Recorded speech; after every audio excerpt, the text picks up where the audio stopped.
का सन्नाटा चारों ओर था जब सिया ने पहली बार वह आवाज़ सुनी। एक हल्की अजीब सी गूंज उसके बेटे के कमरे से आ रही थी। उसने सोचा शायद यह उसके थक गए दिमाग की उपज है, लेकिन जब आवाज़ फिर से आई तो उसकी धड़कनें बढ़ने लगीं। माँ। सिया ने अपने बेटे पार्थ को देखने का फैसला किया।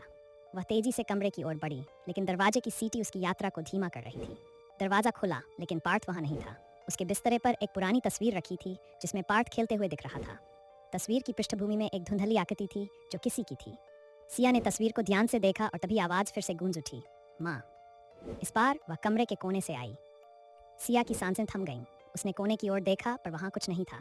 अचानक उसकी आंखों के सामने पार्थ का चेहरा आया, लेकिन वह बहुत दूर था। माँ, मैं यहाँ हूँ, उसने कहा। सिया ने समझा कि यह पार्थ नहीं बल्कि उसकी आत्मा थी जो किसी अनसुलझे राज से तड़प रही थी। डर से उसका दिल धड़क उठा। यही सच्चाई थी जिसे वह जानने से डरती थी। सिया अब कभी भी अकेले नहीं रह पाएगी, क्योंकि उस रात की गूंज ने उसे एक अनजाने भय से भर दिया था जो हमेशा उसके साथ रहेगा।